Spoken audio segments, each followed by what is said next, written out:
Welcome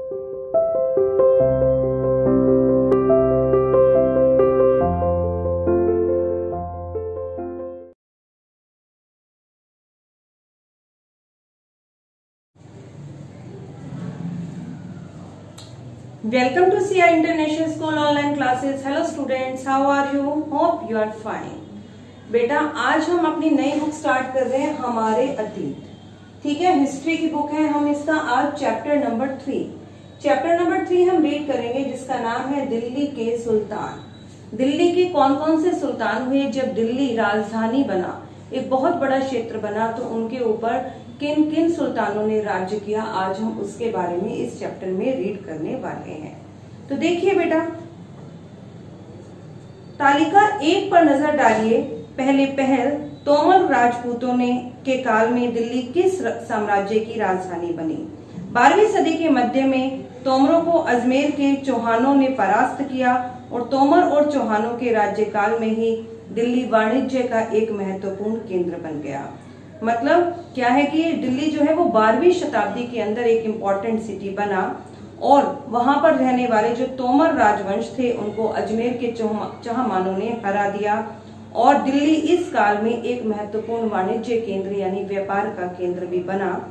इस शहर में बहुत सारे समृद्धशाली जैन व्यापारी रहते थे। जैन लोग ज्यादा थे यहाँ पर, जिन्होंने अनेक मंदिरों का निर्माण करवाया। यहाँ देहलीवाल कहे जाने वाले सिक्के भी ढाले जाते हैं। सिक्के ढालना यानी कि कॉइन माइंट्स करना, सिक्के बनाना, सिक्के बनाए जाते थे। ठीक है, देहलीवाल कहा जाता था, जो कि उस समय काफी प्रचलन में थे। 13वीं शताब्दी के आरंभ में दिल्ली सल्तनत की स्थापना हुई और इसके साथ दिल्ली एक ऐसी राजधानी में बदल गई जिसका नियंत्रण इस उपमहाद्वीप में बहुत बड़े क्षेत्र पर फैला। दिल्ली एक ऐसी राजधानी बन गई जहां दिल्ली में जो सुल्तान रहता था उसका नियंत्रण एक उपमहाद्वीप के बहुत बड़े क्षेत्र पर था, यानी बहुत बड़े एरिया को इन सुल्तानों ने जीत लिया। तालिका 1 पर नजर डालिए। देखिए बेटा, ये तालिका 1 दे रखी है आपकी बुक के अंदर, देख रहे हैं आप, ये दिख रहा है आपको, ये आपकी तालिका 1 दे रखी है। इस तालिका 1 में बताया है कि जो दिल्ली के शासक थे वो 5 वंशों से थे। वो 5 वंश कौन कौन से थे? राजपूत वंश से थे। राजपूत वंश से तोमर, अनंगपाल, चौहान और पृथ्वीराज चौहान थे। दूसरे थे आपके तुर्की के शासक।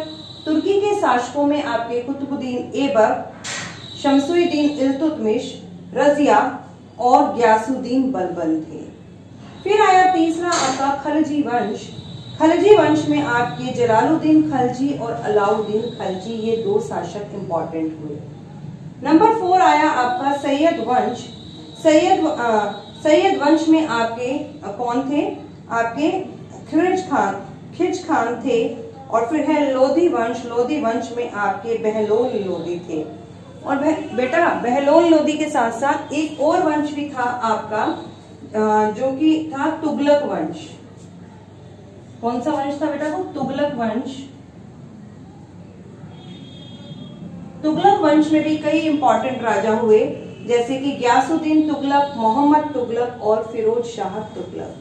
ये जब आप तालिका को ध्यान से पढ़ेंगे तो इन शासकों के नाम, इनके वंश के नाम और इनका टाइम पीरियड की किस समय से किस समय तक इन्होंने यहाँ शासन किया, वो पूरा का पूरा यहाँ कंप्लीट दे रखा है। देखिए आगे, जिस इलाके को आज हम दिल्ली के नाम से जानते हैं, वहां इन सुल्तानों ने अनेक नगर बसाए। मानचित्र 1 को देखकर दिल्ली, कोहाना, सिरी और जहां पनाह को पहचानिए।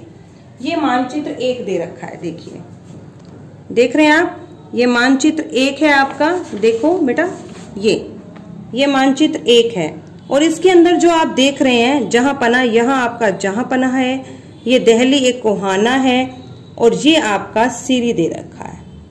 ठीक है, आगे देखिए, इन क्षेत्रों को हमने देख लिया, पहचान लिया कि जो आज की दिल्ली है ये सब उसके आसपास के ही क्षेत्र हैं। आगे देखिए आप, दिल्ली के सुल्तानों के बारे में हम जानकारी हासिल कैसे करें, जानकारी को कैसे हासिल कर सकते हैं, हम उनके बारे में कैसे जान सकते हैं, वो देखिए। हालांकि अभिलेख, सिक्कों और स्थापत्य यानी कि उस वक्त की भवन निर्माण कला के माध्यम से हमें काफी सूचना मिलती है। मतलब उस काल में जो अभिलेख मिले, मतलब शासकों ने जो पत्थरों पर खुदवाया, जो उस काल के हमें सिक्के मिले और जैसे वहां पर भवन बनाए गए उससे हमें काफी जानकारी मिली। मगर और भी महत्वपूर्ण ये है कि वे इतिहास, तारीख और तवारीख हैं जो सुल्तानों के शासनकाल में प्रशासन की फारसी भाषा में लिखे गए। तारीख एक वचन है और तवारीख बहुवचन है। देखिए, जो तवारीख के लेखक हैं वो सचिव, प्रशासक, कवि और दरबारी जैसे सुशिक्षित व्यक्ति होते थे जो घटनाओं का वर्णन भी करते थे और शासकों को प्रशासन संबंधी सलाह भी देते थे। मतलब जो तवारीख के लेखक थे वो सचिव थे या तो उनके प्रशासक थे या उनके दरबार के कवि थे जो राजा के काल में जो भी घटना हुई उनका वर्णन करते और उसे बहुत सारी सलाह भी देते थे और राजा को न्याय संगत शासन के महत्व पर बल भी देते थे। ठीक है, ये कुछ और बातें हैं जिन्हें ध्यान में रखें। जो तवारीख के लेखक थे वे नगरों में रहते थे, विशेषकर दिल्ली में इम्पोर्टेंट सिटी थी। शायद ही वो कभी गांव में रहे हों, इसलिए वो गांव के लोगों के बारे में उन्होंने कुछ नहीं लिखा। नंबर 2, वे अक्सर अपने इतिहास सुल्तानों के लिए या उनसे ढेर सारे इनाम इकराम पाने की आशा में लिखा करते थे। नंबर 3, ये लेखक अक्सर शासकों को जन्म सिद्ध अधिकार और लिंग भेद पर आधारित आदर्श समाज की व्यवस्था बनाए रखने की सलाह देते थे, लेकिन कई लोग इस पर सहमत नहीं थे। मतलब वो उन्हें कहते थे कि लिंग भेद, स्त्री और पुरुष के बीच में भेद होना चाहिए, जन्म सिद्ध अधिकार, राजा के बाद उसका बेटा ही राज्य करेगा, इस प्रकार के अधिकारों पर वो आदर्श समाज स्थापित करने पर बल देते थे, लेकिन कई लोग इससे सहमत नहीं थे। सन 1226 में सुल्तान इल्तुतमिश की बेटी रजिया सुल्तान सिंहासन पर बैठी। इल्तुतमिश के जो बेटे थे, बेटों में से बेटे भी थे और एक बेटी भी थी, लेकिन उसकी बेटी जो थी वो उसके बेटों से ज्यादा काबिल थी, इसलिए उसकी मृत्यु के पश्चात उसने उसकी जो बेटी थी वो राजगद्दी पर बैठी। 1236 ईस्वी में बैठी। 1236 में सुल्तान इल्तुतमिश की बेटी रजिया सिंहासन पर बैठी। उस युग के इतिहासकार मिनाज़े सिराज ने स्वीकारा कि वह अपने सब भाइयों में सबसे अधिक योग्य और सक्षम थी, लेकिन फिर भी वह एक रानी को शासक के रूप में मान्यता नहीं दे रहे थे, क्योंकि उस वक्त लिंग भेद काफी था। तो एक महिला उनके ऊपर शासन करे उनसे ये गवारा नहीं हो पा रहा था। दरबारी जन भी उसको स्वतंत्र रूप से शासन करने की कोशिशों से प्रसन्न नहीं थे, इसीलिए 4 साल बाद ही सन 1240 ईस्वी में उसको सिंहासन से हटा दिया गया। अब हम बात करते हैं दिल्ली सल्तनत का विस्तार गैरिसन शहर से साम्राज्य पर। किसका? दिल्ली शासन का विस्तार। अब हम इसकी बात करते हैं, दिल्ली शासन का विस्तार कैसे हुआ। ठीक है, मतलब एक गैरिसन शहर क्या था? सैनिकों के रहने की जगह। वहां से कैसे वो एक साम्राज्य के रूप में फैल गया, आज हम इसके बारे में देखेंगे। 13वीं शताब्दी के आरंभिक वर्षों में दिल्ली के सुल्तानों का शासन गैरिसनों के निवास के लिए बने मजबूत किलेबंद शहरों से परे शायद ही कभी फैला हो। मतलब 13वीं शताब्दी के जो आरंभिक वर्ष थे उसमें जो शासक थे उनका जो साम्राज्य था वो उनके किलेबंद, जो उनकी फोर्टिफाइड सिटी थी उससे ऊपर शायद ही उसका फैलाव हुआ हो। लेकिन शहरों से संबंध, लेकिन उनसे दूर भीतरी प्रदेशों पर उनका नियंत्रण ना के बराबर था। लेकिन गैरिसन शहरों से सटे हुए जो भीतरी प्रदेश थे वहां पर उनका नियंत्रण ना के बराबर था। और ये भीतरी प्रदेश क्या थे? किसी शहर या बंदरगाह के आसपास के इलाके जो उस शहर के लिए वस्तुओं और सेवाओं की पूर्ति करते हों। इसीलिए उन्हें आवश्यक सामग्री, रसद आदि के लिए व्यापार, कर या लूट मार पर ही निर्भर रहना पड़ता था। मतलब जब आवश्यक सामग्री चाहिए होती तो या तो वो व्यापार करते या उन लोगों से वो टैक्स लेते या फिर लूट मार कर वो इन सामग्री को हासिल कर लेते थे। दिल्ली से सुदूर बंगाल और सिंध के गैरिसन शहरों का नियंत्रण बहुत ही कठिन था। बगावत, युद्ध, यहाँ तक कि मौसम खराब से भी उनके संपर्क के नाजुक सूत्र छिन्न भिन्न हो जाते थे। मतलब दिल्ली से बहुत दूर था बंगाल और सिंध, वहां के गैरिसन शहरों पर नियंत्रण करना बहुत ही कठिन था, क्योंकि अगर युद्ध हो जाता, मौसम खराब हो जाता तो वहां की इंफॉर्मेशन उन तक नहीं पहुंच पाती थी। शासन को अफगानिस्तान से आने वाले हमलावरों और सूबेदारों से बराबर चुनौती मिलती रहती थी। मतलब अफगानिस्तान से भी कई हमलावर आए जिन्होंने इन शहरों पर हमला किया, उनकी भी चुनौती का सामना करना पड़ता था। और अपने ही सूबेदारों से उनको चुनौती मिलती रहती थी, जो राजा की जरा सी कमजोरी का आभास मिलते ही एक बड़ा विद्रोह खड़ा करते थे। जैसे उन्हें पता चलता कि राजा यहाँ पर स्ट्रॉन्ग नहीं है, बस वो वहां पर विद्रोह कर उस क्षेत्र को अपने नियंत्रण में ले लेते थे।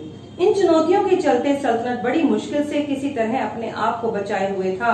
इसका विस्तार गियासुद्दीन बलबन, अलाउद्दीन खिलजी और मोहम्मद तुगलक के राज्यकाल में हुआ। सल्तनत की भीतरी सीमाओं में जो अभियान चले, उनका लक्ष्य था गैरिसन शहरों की पृष्ठभूमि में स्थित भीतरी क्षेत्रों की स्थिति को मजबूत करना। मतलब भीतरी सीमाओं में जो अभियान चले, उसका एक मेन मोटिव ये था कि गैरिसन शहरों की पृष्ठभूमि में स्थित, जो गैरिसन शहरों के आसपास जो स्थित थे भीतरी प्रदेश, उन पर अपना जो उनका नियंत्रण था उसको वो मजबूत कर सके। इन अभियानों के दौरान गंगा यमुना के दोआब से जंगलों को साफ कर दिया गया और शिकारी, संग्राहक और चरवाहों को उनके पर्यावास से खदेड़ दिया गया। मतलब वहां से शिकारियों को और चरवाहों को हटा दिया गया और वह जमीन जंगलों को साफ कर किसानों को दे दी गई, ताकि वो वहां पर कृषि कार्य करें, और कृषि कार्य को भी उन्होंने प्रोत्साहित किया। व्यापारी मार्गों की सुरक्षा और क्षेत्रीय व्यापार की उन्नति के खातिर बनाए गए किले और शहर बनाए और बसाए गए, ताकि व्यापारिक मार्ग की सुरक्षा की जा सके। मतलब जिन मार्ग से व्यापारी सामान को लेकर जाते थे और क्षेत्रीय व्यापार, उनके क्षेत्र के व्यापार में उन्नति हो, इसके लिए उन्होंने किले और शहर बनाए भी और बसाए भी। दूसरा विस्तार सल्तनत की बाहरी सीमा पर हुआ। अलाउद्दीन खिलजी के शासनकाल में दक्षिण भारत को लक्ष्य कर सैनिक अभियान बनाए गए। मतलब अब ये शासक दक्षिण भारत की तरफ बढ़े, उन्होंने लक्ष्य किया कि अब वो उन प्रदेशों को जीतेंगे, और ये अभियान मोहम्मद तुगलक के समय में अपनी चरम सीमा पर पहुंचे। मोहम्मद तुगलक ने बहुत प्रयास किए इन प्रदेशों को जीतने के लिए। इन अभियानों में सल्तनत की सेनाओं ने हाथी, घोड़े, गुलाम और मूल्यवान धातुएं अपने कब्जे में ले ली। मतलब जब उन्होंने युद्ध किया तो वहां से उन्होंने हाथी, घोड़े और गुलाम, इन सब को, गुलामों को बंदी बनाया। हाथी वहां से उन्होंने जीत लिए, घोड़े जीत लिए, अपने कब्जे में ले लिए, और कई मूल्यवान धातु, सोना, चांदी, ये भी उन्होंने अपने कब्जे में कर लिया। दिल्ली सल्तनत की शुरुआत अपेक्षाकृत कमजोर थी, मगर 150 वर्ष बाद, पहले तो दिल्ली सल्तनत का जो विस्तार था बहुत धीमी गति से चल रहा था, लेकिन 150 वर्ष बाद मोहम्मद तुगलक के राज्यकाल के अंत तक इस उपमहाद्वीप का एक विशाल क्षेत्र और इसके युद्ध अभियान के अंतर्गत आ चुका था। इसने शत्रुओं की सेनाओं को परास्त किया, कई शहरों पर अपना कब्जा कर लिया, और सूबेदार और प्रशासक मुकदमों के फैसले सुनाते थे और साथ ही किसानों से कर भी वसूल करते थे। लेकिन इतने विशाल क्षेत्र पर इनका नियंत्रण किस सीमा तक प्रभावित था? देखो बेटा, नीचे एक मैप और दे रखा है, देख रहे हैं आप ये मैप? ये जो देखो बेटा आपको मैप दिख रहा है, आप देख रहे हैं ये दिल्ली जो कैपिटल है, यहाँ से ये लोग रणथंबोर, चित्तौड़ और गुजरात और देवगिरी तक पहुंचे। ठीक है, देवगिरी से फिर इन्होंने विस्तार किया वारंगल और होयसाल और तंजावुर तक। देख रहे हैं बेटा आप? ठीक है, तो बेटा आज हम बस इतना ही चैप्टर रीड करने वाले हैं, इससे आगे का चैप्टर हम कल रीड करेंगे। ओके।